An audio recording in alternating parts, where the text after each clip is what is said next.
बात करेंगे बांग्लादेश की। बांग्लादेश में हिंदुओं के खिलाफ लगातार हिंसा की घटनाएं बढ़ती जा रही हैं। नावगांव जिले में मंगलवार की दोपहर एक 25 साल के हिंदू युवक मिथुन सरकार की नहर में कूदने से मौत हो गई। घटना भंडारपुर गांव के पास हाट चकगौरी बाजार इलाके की बताई गई। स्थानीय पुलिस का कहना है कि कुछ लोगों ने मिथुन पर चोरी का आरोप लगाते हुए उसका पीछा किया। बचने की कोशिश में मिथुन पास की नहर में कूद गया और लापता हो गया। स्थानीय लोगों ने तुरंत पुलिस को सूचना दी, जिसके बाद पुलिस और फायर सर्विस की टीम ने रेस्क्यू ऑपरेशन शुरू किया। लगभग 4 घंटे की तलाश के बाद शाम को 4 बजे गोताखोरों की मदद से मिथुन का शव नहर से बरामद किया गया। शव को पोस्टमार्टम के लिए जनरल अस्पताल भेज दिया गया। पुलिस ने अभी तक यह पुष्टि नहीं की है कि मृतक सच में चोरी में शामिल था या फिर नहीं।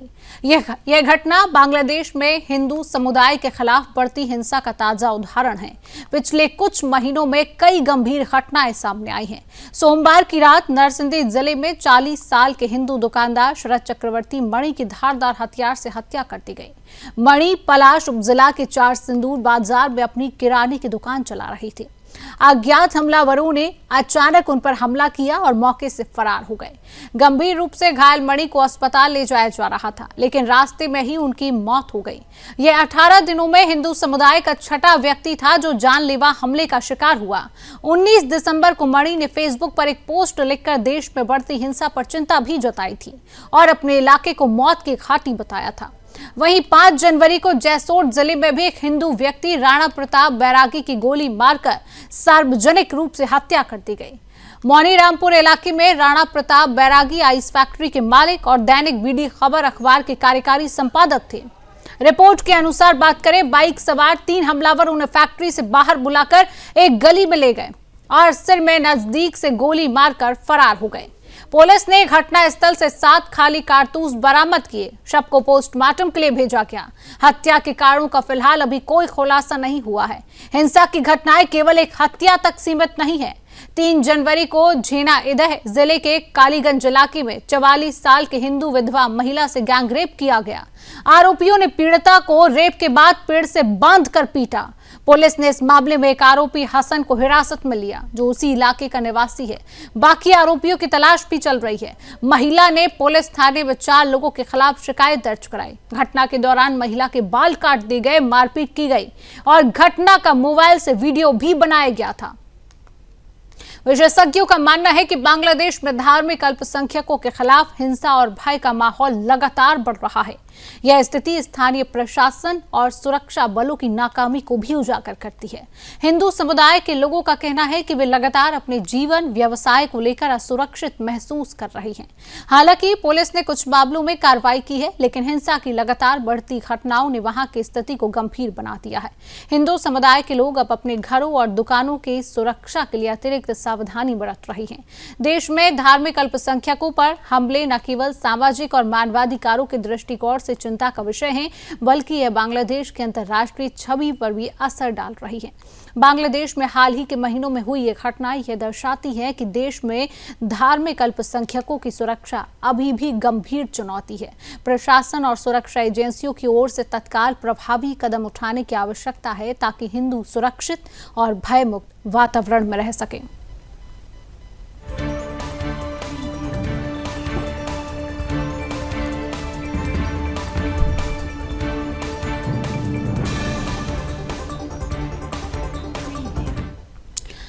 वेनेजुएला में अमेरिका की सैन्य कार्रवाई के बाद वाशिंगटन और लैटिन अमेरिका के देशों के रिश्तों में भारी तनाव पैदा हो गया है। कोलंबिया के राष्ट्रपति गुस्तावो पेट्रो खुलकर अमेरिका के खिलाफ आ गए हैं। पेट्रो ने सोमवार को अमेरिकी राष्ट्रपति डोनाल्ड ट्रंप को सीधी चुनौती देते हुए कहा कि अगर हिम्मत है तो उन्हें गिरफ्तार करके दिखाएं। उन्होंने कहा कि वह कोलंबिया में ही मौजूद हैं और अमेरिका का इंतजार कर रही हैं। पेट्रो के इस बयान ने पूरे लैटिन अमेरिका में सियासी हलचल तेज कर दी है। उन्होंने यह बयान वेनेजुएला के राष्ट्रपति निकोलस मादुरो को गिरफ्तार करने के बाद दिया। गौरतलब है कि मादुरो भी अगस्त 2025 में डोनाल्ड ट्रंप को इसी तरह की चुनौती दे चुके हैं। मादुरो ने कहा था कि अगर हिम्मत है तो अमेरिका आकर उन्हें गिरफ्तार करें। इसके जवाब में अमेरिका ने मादुरो की गिरफ्तारी पर घोषित इनाम की राशि और बढ़ा दी थी। पेट्रो ने चेतावनी दी है कि अगर अमेरिका ने कोलंबिया या उसके आसपास के इलाकों में सैन्य हमला किया तो इसके गंभीर नतीजे होंगे। पेट्रो के मुताबिक अमेरिकी बमबारी की स्थिति में गांवों में रहने वाले किसान हथियार उठा सकते हैं और पहाड़ी इलाकों में जाकर गुरिल्ला लड़ाई शुरू हो सकती है, जिससे पूरा क्षेत्र अस्थिर हो जाएगा। पेट्रो ने यह भी कहा कि अगर ऐसे राष्ट्रपति को गिरफ्तार करने की कोशिश की गई जिसे देश की बड़ी आबादी पसंद करती है और सम्मान देती है, तो जनता का गुस्सा फूट सकता है। गुस्तावो पेट्रो ने यह भी कहा कि वे खुद पहले गुरिल्ला आंदोलन का हिस्सा रह चुके हैं और उन्होंने 1990 के दशक में हथियार छोड़ दिए थे। उन्होंने कहा कि मैंने कसम खाई थी कि अब कभी बंदूक नहीं उठाएंगे, लेकिन अगर देश और मातृभूमि की रक्षा के लिए जरूरत पड़ी तो वे फिर से हथियार उठा सकते हैं। इससे पहले ट्रंप ने कोलंबिया पर गंभीर आरोप लगाए थे। रविवार को पत्रकारों से बात करते हुए ट्रंप ने कहा था कि कोलंबिया एक बीमार देश है और वहां एक ऐसा शख्स शासन कर रहा है जो कोकीन बनाकर अमेरिका भेजता है। ट्रंप ने यह भी कहा कि यह राष्ट्रपति ज्यादा समय तक सत्ता में नहीं रहेगा। इतना ही नहीं, ट्रंप ने यह बयान भी दिया कि कोलंबिया के खिलाफ सैन्य कार्रवाई करना उन्हें एक अच्छा विचार लगता है। कोलंबिया सरकार ने इन बयानों पर प्रतिक्रिया देते हुए कहा कि वह अंतर्राष्ट्रीय रिश्तों में बातचीत, सहयोग और आपसी सम्मान में विश्वास रखती है। सरकार ने साफ शब्दों में कहा कि किसी भी देश को धमकी देना या ताकत का इस्तेमाल करना सही नहीं है। भारतीय विदेश मंत्री एस जयशंकर ने वेनेजुएला में हाल ही में हुई घटनाओं पर गहरी चिंता जताई है। उन्होंने कहा कि वेनेजुएला के साथ भारत के लंबे समय से अच्छे और दोस्ताना संबंध रहे हैं और इस समय सभी पक्षों को ऐसा हल निकालना चाहिए जो वहां के लोगों के हित में हो। विदेश मंत्री ने यह टिप्पणी लग्जमबर्ग में आयोजित एक अंतर्राष्ट्रीय फोरम में की। उन्होंने कहा कि वेनेजुएला में हो रहे घटनाक्रम गंभीर हैं और इस पर भारत सतर्क नजर रख रहा है। जयशंकर ने कहा कि भारत सभी संबंधित पक्षों से अनुरोध करता है कि वे लोगों के हित में समाधान पर पहुंचे। उन्होंने स्पष्ट किया कि क्षेत्र में शांति और स्थिरता बनाए रखना आवश्यक है और इसके लिए सभी देशों को संवाद और शांतिपूर्ण उपाय अपनाने चाहिए। विदेश मंत्री ने यह भी कहा कि भारत वेनेजुएला की जनता की सुरक्षा और भलाई के समर्थन में खड़ा है और किसी भी हाल में वहां की स्थिति को लेकर अनदेखी नहीं की जाएगी। गौरतलब है कि 2 जनवरी की रात अमेरिका ने वेनेजुएला पर सैन्य कार्रवाई की और राष्ट्रपति निकोलस मादुरो को उनकी पत्नी समेत गिरफ्तार कर लिया। मादुरो को न्यूयॉर्क की जेल में रखा गया है। इस कार्रवाई ने पूरे लैटिन अमेरिकी क्षेत्र में कूटनीतिक और राजनीतिक हलचल बढ़ा दी है। इससे पहले सोमवार को विदेश मंत्रालय ने बयान जारी कर कहा था कि वेनेजुएला में हालिया घटनाएं गंभीर चिंता का विषय हैं और भारत सरकार स्थिति पर लगातार नजर बनाए हुए है।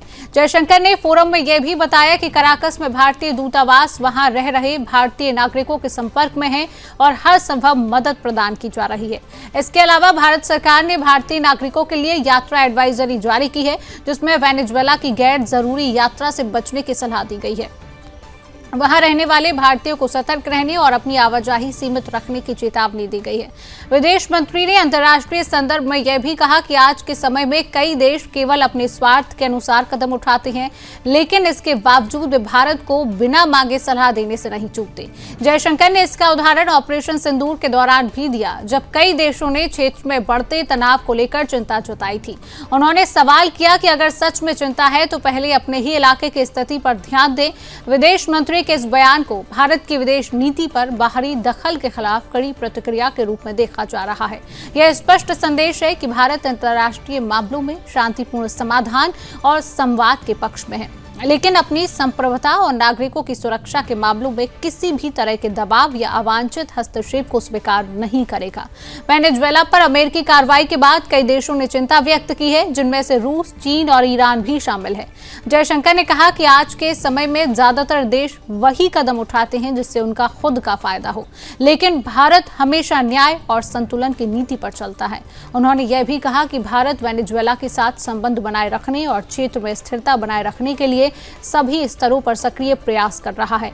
इस बीच भारत ने यह स्पष्ट किया है कि अपने नागरिकों की सुरक्षा उसके लिए सर्वोच्च प्राथमिकता है। विदेश मंत्री ने कहा कि भारतीय दूतावास वहां मौजूद नागरिकों से संपर्क में है और सभी आवश्यक मदद उपलब्ध कराई जा रही है। उन्होंने फोरम में यह भी बताया कि भारत क्षेत्रीय शांति और स्थिरता बनाए रखने के लिए सभी संबंधित देशों से जिम्मेदार और संतुलित रवैया अपनाने की उम्मीद करता है। जयशंकर के बयान से यह साफ हो गया है कि भारत किसी भी बाहरी दबाव को स्वीकार नहीं करेगा और अंतर्राष्ट्रीय स्तर पर अपने दृष्टिकोण को दृढ़ता से व्यक्त करता रहेगा। वेनेजुएला की जनता की सुरक्षा, क्षेत्रीय शांति और संवाद के माध्यम से समाधान खोजने की नीति पर भारत लगातार टिके रहने का संदेश दे रहा है।